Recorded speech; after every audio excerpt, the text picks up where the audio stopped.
This episode is brought to you by Shopify.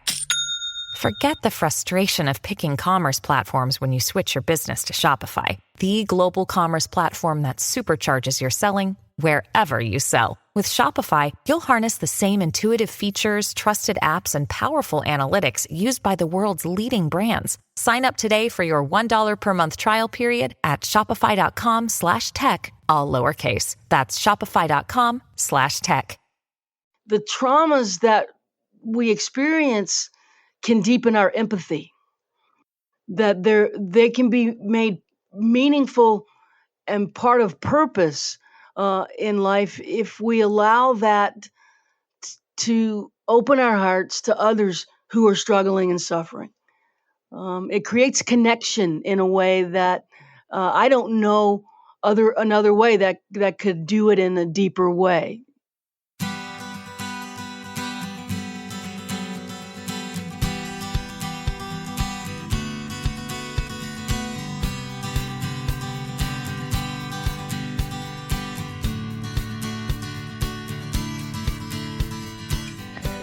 Welcome to Parent Footprint with Dr. Dan. I'm Dr. Dan. This show is about making the world a more loving, accepting, and compassionate place, one parent, one person, and one child at a time. The key to raising healthy and engaged kids is for parents to seek the same in their own lives while striving to be the best versions of themselves each day, no matter who you are or where you came from. With increased awareness, you can be purposeful about leaving a healthy footprint for your children, your family, and those you care about while living your own life to the fullest. Today's show is Saved by a Song, The Art and Healing Power of Songwriting by our esteemed guest, Mary Gauthier. Mary is named by the Associated Press one of the best songwriters of her generation. Her album Rifles and Rosary Beads was nominated for a Grammy Award for Best Folk Album and Record of the Year by the American Music Association. Her songs have been recorded by dozens and dozens of artists, including Boy George, Blake Shelton, Tim McGraw, Betty LaVette, Kathy Mattea, Amy Helm, and Candy Staton, just to name a few. And Saved by a Song is her first book, which explores so much about her life, about music, about her journey, which we're going to talk about today. And of course, she lives in the very, very cool city of Nashville. Mary, welcome. Thanks, Dr. Dan. It's great to be with you today. So as someone who has spent my life learning and observing and witnessing and validating other people's lives, I'd like to start with your life, the start of your life, because it, as we're going to talk about today, you have been so open with your journey and what you've been through and what has made you or created who you are today and how you impact others. I know that's a big one, right? Yeah. So tell everyone about where this thing started for you, how life started for you. Well, it's a long story, but I was born to an unmarried woman in 1962. I am 59. I was born in New Orleans, and my mom was at St. Vincent's Women and Infants Asylum. Back then, that was very common for an unmarried Catholic woman or just an unmarried woman to put her child up for adoption. Mm-hmm. And we've changed so much in my lifetime. It would be almost unthinkable today mm-hmm. In our country to do such a thing. But then it was common. And so I was put up for adoption at birth, spent my first year at St. Vincent's, and then was adopted into a family and moved to Baton Rouge, Louisiana. And I left home young. I was troubled. I had a lot of things inside of me I didn't understand and couldn't make sense of. And the book is about trying to make sense of what my life was made of. And so for me, the road led to addiction and And consequently, I was arrested for drunk driving, and I got sober and stayed Mm-hmm. sober. I'm 31 years sober today. Awesome. And I found music and song in addition to recovery. And it's been the salvation for me. Mm-hmm. Mm-hmm. And I guess that's why I'm here with you today, is to talk about what that really means. Yeah, yeah. And Mhm. it right away I go to the quote that's at the beginning of your book that I would like to read, which just emulates what you just said. It says, this is from Gospel of Thomas. If you bring forth what is within you, you will bring forth what you bring forth will save you. If you do not bring forth what is within you, what you do not bring forth will destroy you. That is really powerful when we think about everyone carries, and particularly people who carry with them trauma, which is a strikingly high number of our human population. How do you unpack that process of taking out, sharing, even finding those things that are within you? Such a good question. And you know what? I think our mission statements are very similar. As I Mm-hmm. heard you read your intro to your show, it really resonated with me. And the answer to the question is, you do it little by slowly, Mm-hmm. one piece at a time, and you are often, or let me put it in first person. I am often handed opportunities to make sense of what was driving me in the wrong direction, and I can seize those opportunities, or I can refuse those opportunities. That Gospel of Thomas quote is really powerful. It does not mince words. Mm-mm. You either do the work, or it's going to kill you. Yeah. And it may not kill you literally, but it will kill you emotionally and spiritually, and probably eventually literally. Mm-hmm. So yeah, we're dealing as a species with the epidemic of trauma. You know, when I hear opioid epidemic, what I hear is trauma, trauma, Mm-hmm. trauma. If you dig down into addiction very far at all, almost always it has its roots in self-medicating. And what are we self-medicating? Most of the time, it's something traumatic. Mm-hmm. And for me, I had no idea that being in an orphanage for a year deeply wounded me. No one told me. I had no reason to even consider it. Mm-hmm. All I knew is that there was a pain inside of me that I could not get rid of. Mm-hmm. And it wasn't because my adoptive parents didn't love me. They did love me. They were troubled, Mm-hmm. but they loved me. They sent me to good schools, and I had great grandparents, and yet I felt this unnameable pain that I couldn't fit in. I couldn't relate really Mm-hmm. to people. I had extreme social anxiety, and so I ended up self-medicating, Right. and I didn't know why.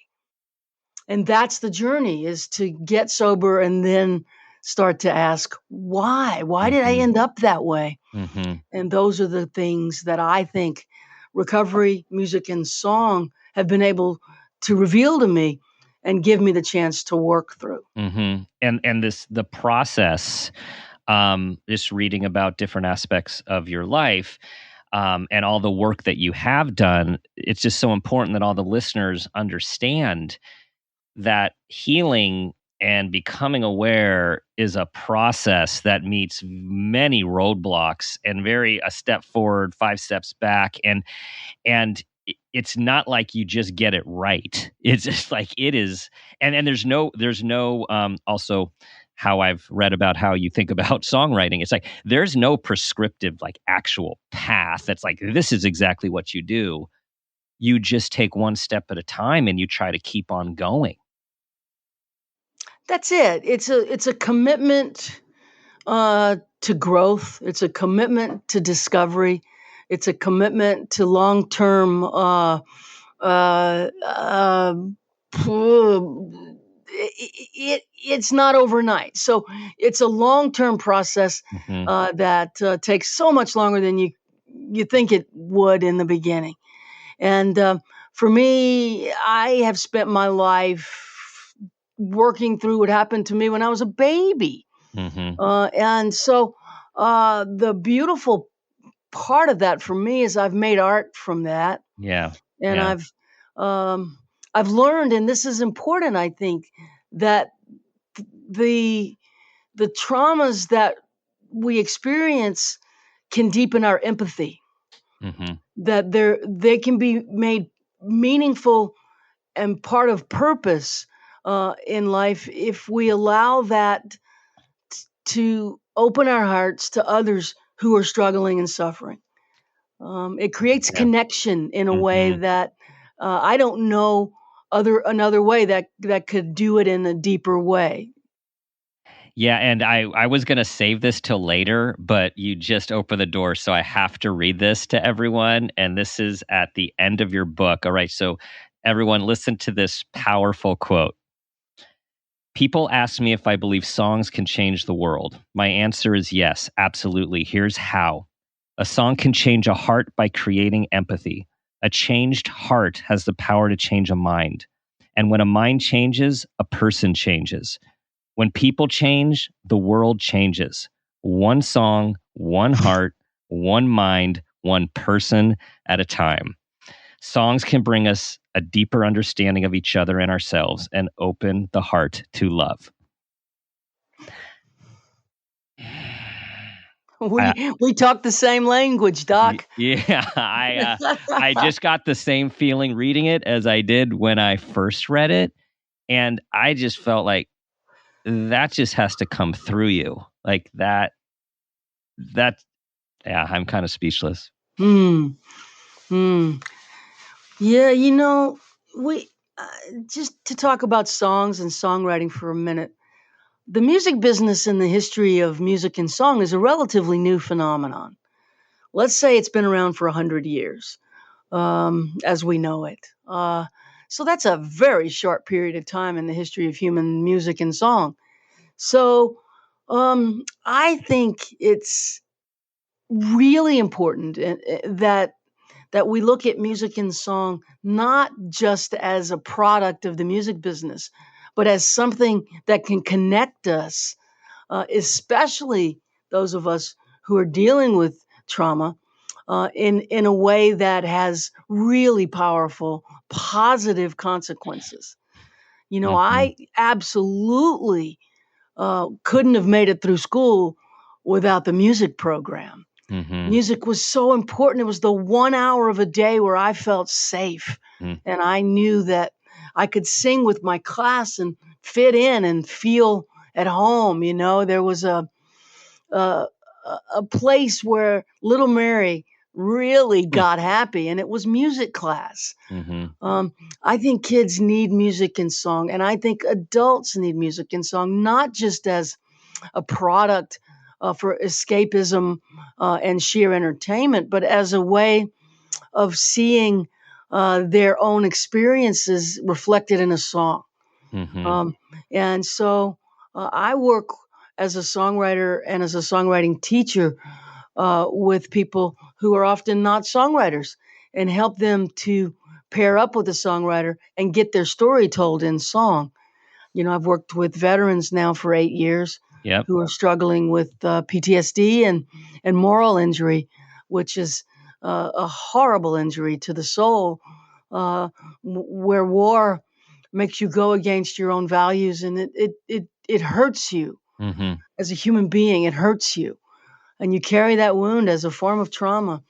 And working through that in song um, is a powerful experience because you sing your truth, and other people come up and say, "Yeah, me too. I get it. Mhm. Me too." And that "me too" is like lightening a load. It Mhm. it takes some Mhm. weight off the experience, and you're not alone as the singer, as the narrator. And I've worked with doctors and nurses in the COVID units Mhm. in the ICUs to articulate their experience right now as we are in yet another phase of this pandemic. So music and song is a way of singing our truths, in a way of being seen, that is safe. And I just think it's highly redemptive when we do such a thing. And it doesn't need to fit into the business, the corporate business of music, to be powerful and important. I think of this healing process for veterans, for people who have had things happen to them which goes against their moral fabric, which are in situations where they've done things that they wouldn't normally do, and in trauma, this underlying current of and presence of shame. And so as you're talking and knowing about the work, of course, you've done on Rifles and Rosary Beads, and now what you referred to as the Frontline Songs Project with the frontline workers, medical workers for COVID, it's like, how do you I had this image just of like speaking one's truth. It's like taking this shame and putting it out there where other people just say, me too. And it's like this dissipation and almost like an embrace. Can you speak to the idea of shame in all this? Yeah, it's a very important a part of the equation when we're talking about trauma. Brene Brown's work in this area is so powerful. Yeah. And I've worked with Dr. Bessel van der Kolk, whose book, The Body Keeps the Score, has been #1 on Amazon for ages. He's a friend, and I've worked with him individually, and also I've worked with him as a peer, helping people with trauma to co-write their song of their life. And it does have an impact on the shame. And so maybe a listener would ask, well, why is shame a part of trauma? And my understanding of it is that a shame is attached to trauma because you were unable to prevent the trauma. That there was nothing in your power that could stop what happened. And that powerlessness is a sense of not being worthy. And that's where shame gets us, is at that deep-seated unworthiness, deep-seated unlovability. I'm unlovable because I couldn't prevent what happened. So I have to hide that. And so begins the removal, the walking away from truth and walking away from extreme emotional discomfort. And so then that requires medication, and income, drugs, and alcohol, and behaviors that lighten the load. But if you are able to articulate that in a way that is universally understood, a song, and have people come up and say, I see myself in that. That's me. You're talking about me. That load lightens because you're not alone. It creates empathy. And I think one of the great anecdotes for shame is empathy. It takes away, it's just me. I'm unlovable. I'm undesirable. I'm useless. I don't belong. That is lightened when someone says, I know exactly what you're saying and I feel the same way. It's alchemy. Yeah. And it makes me think, your words make me think of it's acceptance. It's a bringing in instead of the shunning, right? The shame shuns. It shuns us from ourselves. It shuns us from others. It's this belief of what's wrong with, there's something wrong with me. Because this happened, there's something wrong with me. And that makes me think of The Body Keeps the Score is such a critical work in trauma. And the new one that I just finished by Dr. Bruce Perry, another premier trauma researcher, and Oprah, is called What Happened to You? And the whole idea is, right, instead of saying like, what's wrong with you? What happened to you because of what has happened to so many of us, and then the behaviors and the personality traits and the addiction. And it just, as you said, it goes from there. And you didn't realize one of the many things that you were dealing with was something that happened at the very beginning of your life and probably pre a lot of conscious memory. Oh, yeah. Pre-verbal, Mm-hmm. pre-conscious memory. What happened to me was that I internalized this belief. She gave me away because I'm not lovable. She gave me away because I'm broken. That was the only way to make sense of it. Mm-hmm. Because what adopted children of my generation were told is she gave you away because she loved you. So that just doesn't fly even with a young person. It's like, that makes no sense. She loved me so much, she gave me away. I don't believe it. And so I had to form another belief without doing all this consciously. This just happens in the brain because it's the way the brain works.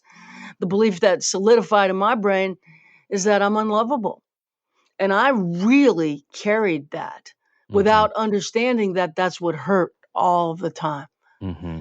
And so my work and my music and my therapy and my recovery meetings have been all about debunking that lie. I'm not intrinsically unlovable. Wow, it's been a mountain to climb. That's a tough one. Yeah. Yeah. And I think a lot of adoptees and people who have been in the foster care system internalize that. Hard not to.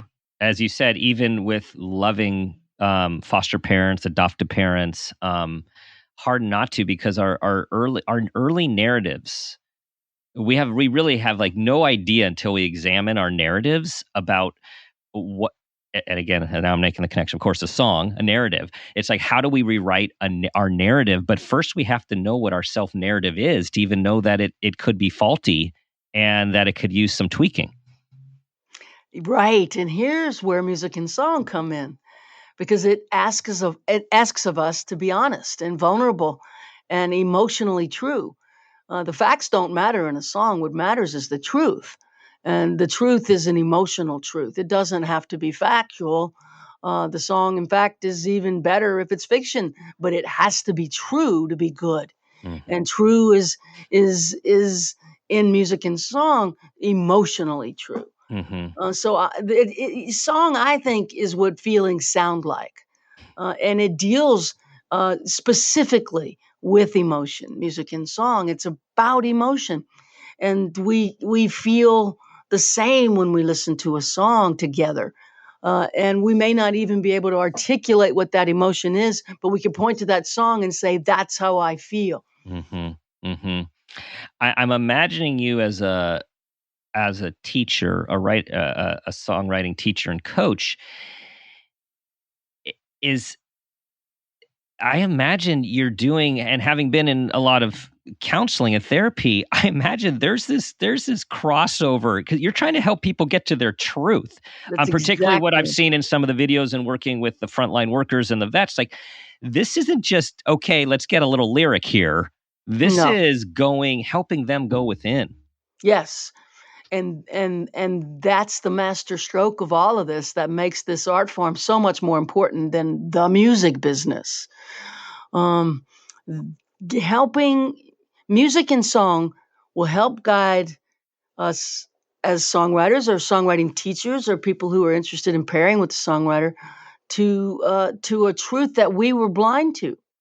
The song becomes the lubricant that loosens the lie. And you realize, wait a minute, I'm saying this, but I don't believe it. What do I really believe? And I take the elevator down a couple more flights and land in this new reality that I didn't have an awareness of, that was calling the shots in my life. And once I see it, I'm given an opportunity to make choices around it. Until we see it, we can't. It's subconscious. We don't even know it's driving it. Mm-hmm. We don't know the driver until we can see it. And I think that's probably what therapy is all about: is to make visible the invisible. Yeah. Yep. Yeah. Or as one of the founders, Freud, used to say, making the unconscious conscious. Conscious. Yeah. Yeah. Yeah. Yeah. Yeah. It's a big deal. And I think a lot of people go through an entire life and never even try to make that happen. And so they're just being driven by forces that they are unaware of. Mm-hmm. And one of the compelling reasons for me to do this work, of course, is to stay sober. But also it has been the source of great joy for me. Mm-hmm. And it's connected me to purpose. My life is filled with purpose as I do this work, both on my own and with doctors and nurses, with veterans, with adult songwriters who come to my workshops. It's just so purposeful to see the lights go on in someone's eyes, and they get it. Mm-hmm. It's a moment that is beyond words when you see someone get it. Yeah. Um, Yeah. it could be that I've been blaming all my problems on my dad, and he's been dead for 10 years. It's not his fault. I've got to reframe the way I look at my choices, and there's just so many things to get. But music and song for me has been the lifesaver in an ocean of unknowing. I can go there and ask the questions, Mm-hmm. and the answers will come.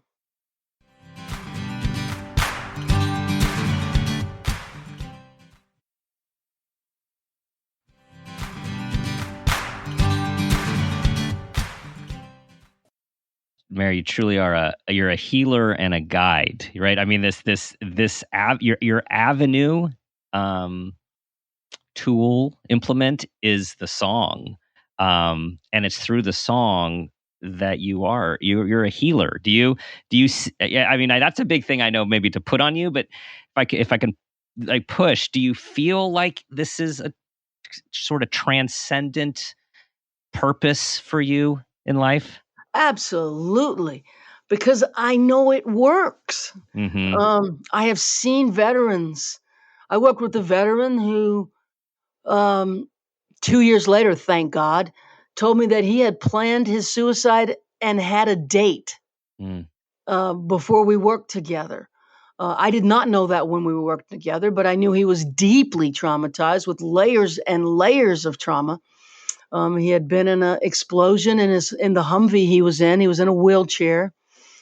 He had lost his best friend in a car accident a little bit before that, and he was the first one on the scene, and it was so traumatic for him. And he just couldn't live with the layers of trauma. And when we wrote this song called "Still on the Ride," it gave him enough hope to reach for another rung and to help pull himself out of the hole, and then another rung, and that rung led to another rung. And 2 years later, he's walking with a cane, and 4 years later, he's walking without a cane and Wow. out of the wheelchair. And he lets me in on some of what he was thinking. And one of those things was he was going to kill himself on the date that his best friend died. Wow. And he changed his plans because of a song. I mean, I could be called the healer, but the real healer is the song. The real healer is pulling something out of the chaos in the pain and letting music communicate it so that others can go, wow, yeah, me too. I feel that way. And that empathy and connection does something that's transformative. Bessel talks about that a lot, that when you're traumatized, you can't experience resonance. It's very hard to resonate with other humans. And what is music if it's not resonance? When it's working, it literally resonates. And resonance is what we long for. I mean, we are pack animals. We need to resonate with each other. If we're out of resonation for too long, suicide ideation becomes a part of a daily life. We need to be in resonance with each other, and music and song can expedite that. And that is why I'm so excited about the work that I do. And that is why I wrote the book, is to try to articulate that and to sort of kind of pull away from this belief that music and song should be some sport on TV. that's judged by people who don't even make music, um, Yeah. and that it's a commodity Mm. that's sold by multinational corporations. That's particularly good when it helps you to escape, Yeah. escapist entertainment. Mm-hmm. I want to create a conversation around the other kind of music and song, which is the opposite of that. That it doesn't exist in competition with anything. That it's built ground level to help people resonate and understand each other. One of the great things with the songs that I wrote with the veterans, and I play them in the coffee houses and theaters that I perform in, is that it helps civilians to experience empathy with Mm. veterans. Right. It Right. puts civilians behind the eyes of those who've served, and they understand in a way that they didn't before the song was sung. Mm-hmm. And your book is laid out with the chapters, which have very poignant titles, which relate to songs that you largely have written or co-written. As you went through the process, was this this is your life experience? I mean, were you putting pieces together as you were looking back, or was it more of you? It kind of, you knew where you were going, and it all made sense to you. It didn't make sense until the end. Yeah. It was a Rubik's Cube. I didn't know how to structure the book, and I just kept trying and trying and trying. And then I realized, a couple years into the process, the way to structure this is using the songs, because the songs are my story. Mm-hmm. For most singer-songwriters, the songs are their memoir. It is their story. And so it starts with me getting arrested for drunk driving.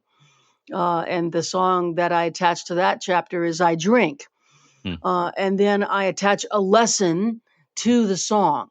And so the lesson attached to that song, which is attached to my life story, the book starts with me getting arrested and get sober. And the lesson around that song is about editing and getting words out of our songs so that the words that remain mean more. Mm. So there's a songwriting lesson in each chapter that's attached to the song, and the song helps tell the story of the deepening of my understanding of music and song as a redemptive force for good, especially around trauma. Mm-hmm. And so it Mm-hmm. works its way until we end up at the 90th anniversary of the Grand Ole Opry with me and the young man I was talking about, Joshua Gertz, um, performing to a massive sold out audience and a huge standing ovation. And just this experience of purpose in Josh's life. Him seeing, oh my God, my song is helping people. So I'll tell my story because it's being of service. And that, of course, takes the shame out of the teller and turns it into purpose. And it's a win-win across the board. So I use music and songs subconsciously or unknowingly to help myself. And then it became the thing that I was asked to do to help others, particularly veterans. And then most recently, working with COVID Yeah.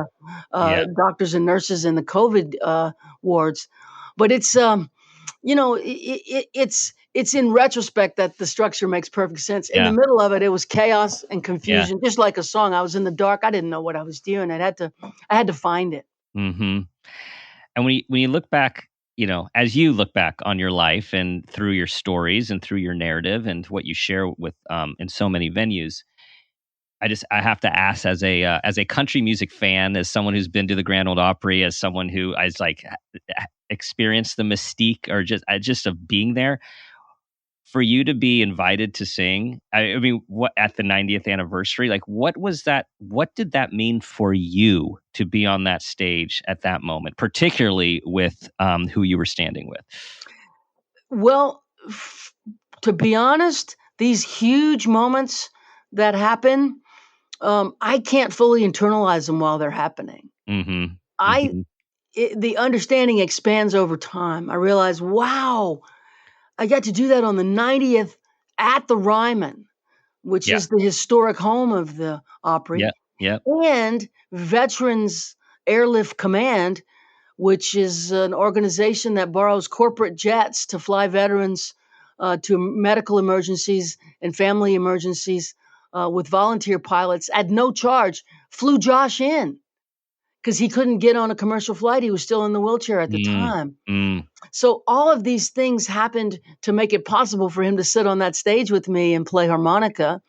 And in retrospect, it doesn't even seem, it seems miraculous that we pulled that off, that the invitation came for that show, that the flights were available to bring Josh into Nashville, that we had the song that was received so well by the audience at that moment in time. It was the right song. It all just is kind of, sometimes I feel like Forrest Gump. Like I'm just kind of like, I look up and it's like, oh God, I'm in the middle of some historic moment and gosh, golly, wow, isn't this cute? Yeah. How did this happen? Yeah.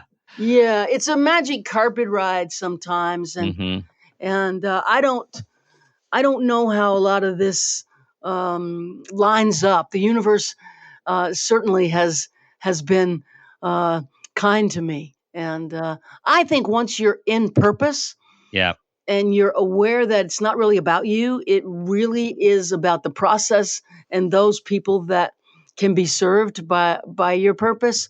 The universe is all kind of friendly when you're coming from that place. Yeah. And thank you for that term, in purpose, because I was, as I listened to you, it just seems you're leading with what's important to you and what you care about and what you feel is, quote, right, whatever that means. And the rest just unfolds as long as you stay there. Yeah. I think of it as a good third step in recovery programs. The third step is you turn your will and your life over to the care of a power greater than yourself. And I think of that, the metaphor for that is a magic carpet. I just sit on it and ride. There is no steering wheel. You don't have blinkers. You just sit and ride, and it has a force that propels you that is outside of your will. And that's been my experience when I'm in that third step and I'm doing the work that I'm put here to do. Things happen that are incredible that I did not make happen. They manifest as a result of being in purpose. And I know there's listeners as well as yourself who've had those moments where it's just magical and you didn't do it. It got done by something mysterious and it feels right. Yeah, and with ease, right? All the things that we try to force and push and influence, and when these things happen, they just unfold with such ease. And it's almost like, as you said, I find it's this an internal smile coupled with a lack of comprehension to some degree of what's really occurring until it's over. It's kind of that flow state that people describe, which the trick is people want that flow state, but the more you try to get it, the farther away you are from feeling it. It's such a paradox, isn't it? Yeah. You get there by not trying. You get there by connecting to what you know is right and true, and manifesting the next right thing that's connected to purpose in life, and those moments appear almost miraculously. So for all the listeners out there who are, I feel inspired by you, and the ones that are saying, yeah, but I'm not a writer, I'm not a regular writer, I'm not a songwriter, I'm not a musician, tell everyone how they can start using song to heal, to feel. Well, the hope is that we find songs that resonate deeply and articulate what we're experiencing. And I think artists are trying to write songs that do that. And so, I'm not just talking about my own songs. Hmm. When I wrote Saved by a Song, there's other songwriters' songs in the book that resonated deeply with me. And those songs contain clues to our life. When you find yourself with a song and you need to put it on repeat, repeat, Hmm. repeat, Hmm. repeat. I got to hear it again. I got to hear it again. Well, there's something going on. There's a mystery in that song that's trying to open up something inside of you. And so I would ask that song, what are you trying to show me, tell me, teach me? For me, the two songs that I chose to put in the book that weren't my own songs, that were wildly important in my own development as a human being, were John Prine's song, Sam Stone, which I listened to thousands of times and learned how to play on my guitar when I was a teenager. And it's written about a Vietnam veteran who came home and became an addict and overdosed and died. And it was is a sad song about a veteran. Hmm. And I could not stop listening to it. And I was too young to have served in Vietnam. My dad served in Korea, but he never talked about it. But that song really spoke to me. Hmm. And there was something in there for me. And I played it in a bar parking lot when I was just 19 or so.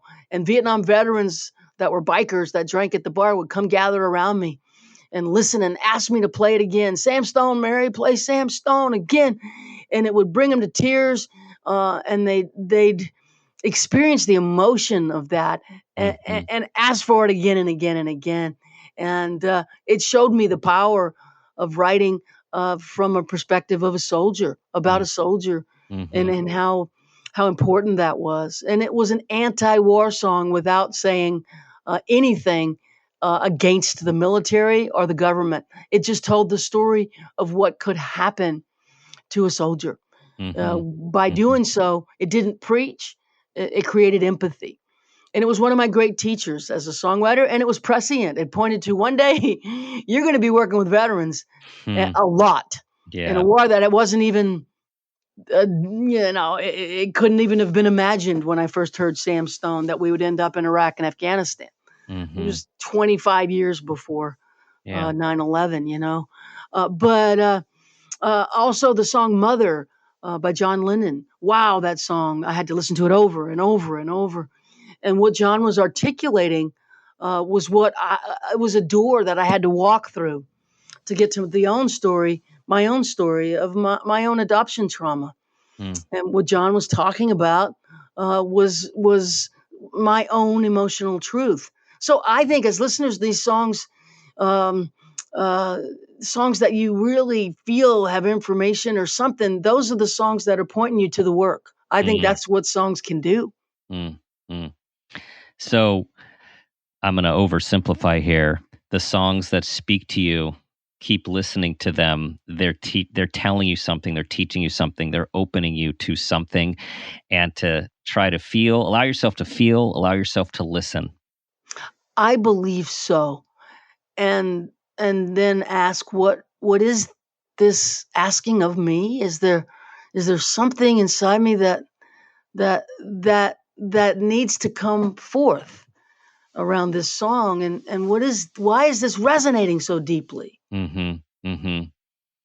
And then for those people who are overwhelmed by what's coming forth, there are licensed mental health people out there who are trained to help you continue if something comes forth that is overwhelming and that you want to go deeper with.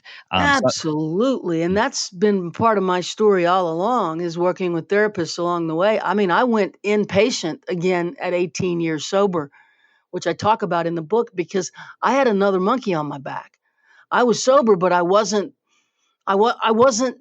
soaring, and I kept tripping over the same codependent behavior in myself. Mm-hmm. There was a dependency in me that led me to make really bad decisions over and over again. And I ended up back in treatment sober.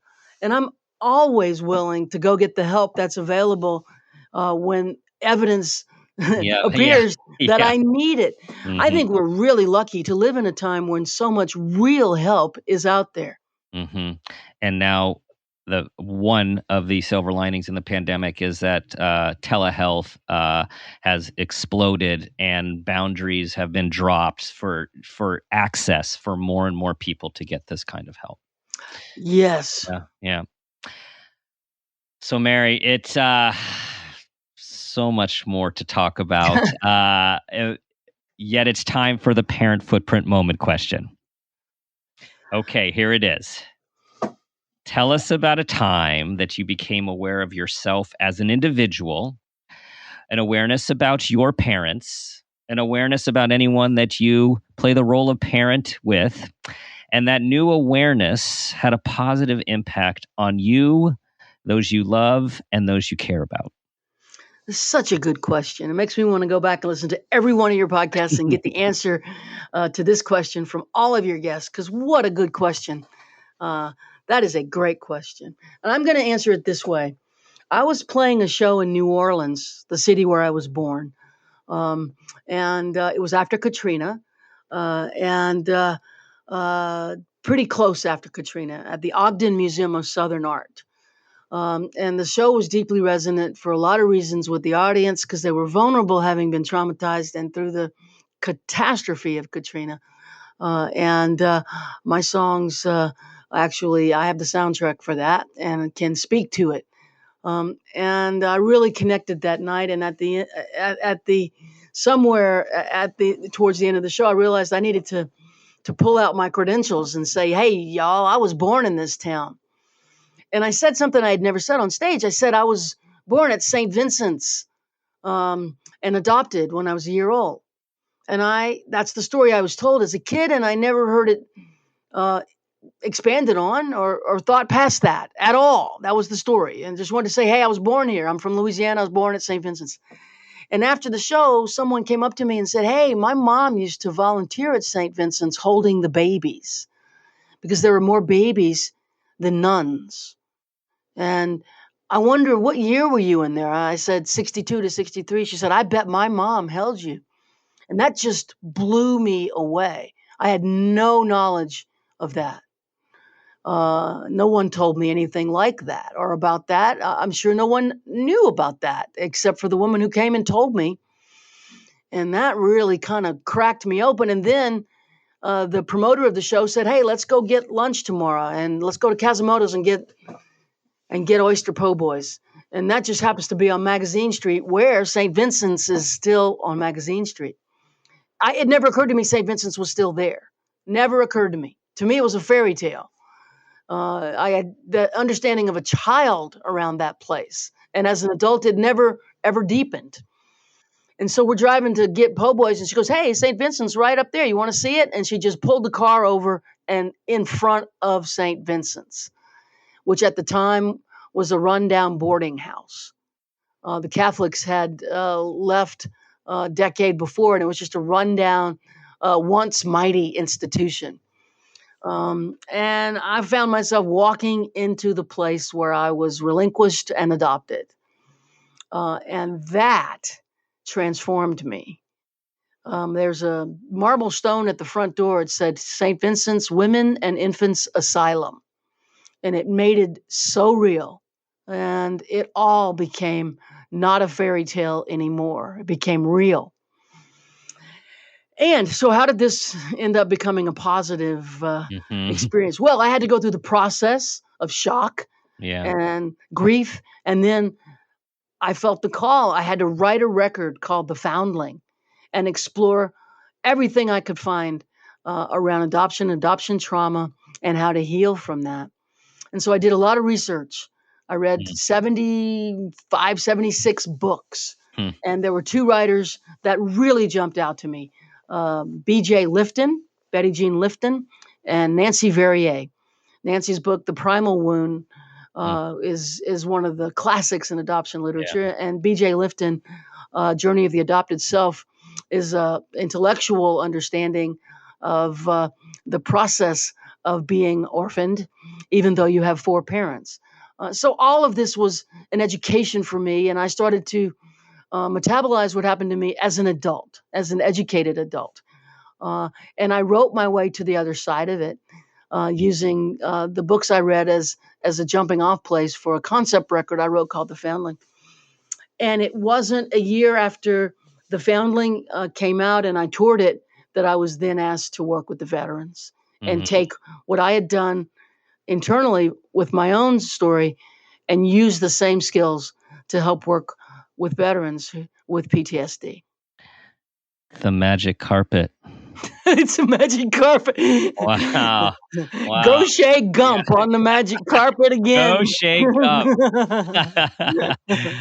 and to show, coincidences, not synchronicities. Yes. For that woman to come up to you and just say a wonderfully innocent, right? Wow. Woo. So then that tells me, oh my God, there weren't enough nuns to hold the baby. So I laid in bed crying until I gave up. I was full of despair before I ever spoke. Yeah. Of course, that wound in a human is carried into adulthood. Of course it is. Without words. Nameless, ineffable pain that cannot be described by words because there are no words. And there's the music. The music can do the work where words end. Saved by a song. Mary, wow. This is so inspiring. And I just want to thank you for sharing yourself with all of us. And your just honesty, your transparency, your vulnerability, which I know is part of who you are, and it is part of the healer that you are. Tell everyone where they can. Your book is out last month, where they can find your book, your amazing website, and all of the stuff you're up to, your project. Yeah, thanks for asking. The book is available everywhere. You can get it on my website. You can get it get it at your local bookstore. You can get it at Amazon. There's an audio version of the book on Audible, where Amy Ray from the Indigo Girls interviews me as a bonus track in the final sequence of narration. And I am on the road again. I'm a singer-songwriter, troubadour. I travel a lot. If you want to get on my website, you'll see where I'm playing. I'm in town to town to town. And I teach workshops to adult songwriters. And it's not all songwriters, actually. I've got this new thing happening where ministers come work with me because they want to write better sermons. So I've got, it'll be like 20 students. It'll be 15 songwriters, most of them over 50, who want to pursue this as a life practice, not a music business practice, and 4 or 5 ministers who looking to become more vulnerable and open in their sermons to connect more deeply with the faithful who come to their church. So I do all this all the time, and all the information is on my website. You can get on the mailing list or just follow along.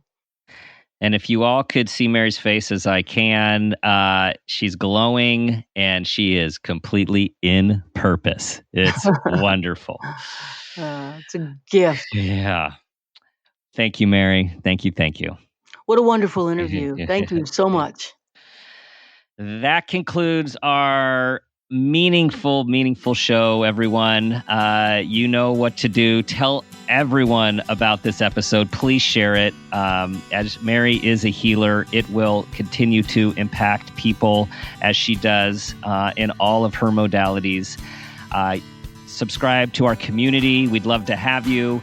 And you know what I'm going to ask you to do. I'm going to ask you to be the person you want your child and the people you care about to become.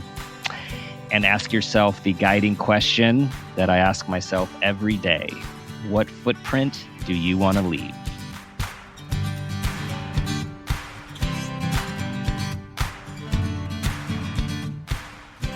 This has been a Peters and Rossi production. Parent Footprint with Dr. Dan is produced by Laura Rossi. Our engineer is Phil Rossi. Theme music is Strummerman, composed and performed by Pro Tunes. Artwork is by Garrett Ross.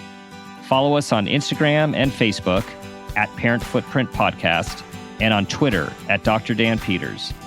If you are an advertiser interested in advertising on our show, go to midroll.com/ads. For more information, go to exactlyrightmedia.com.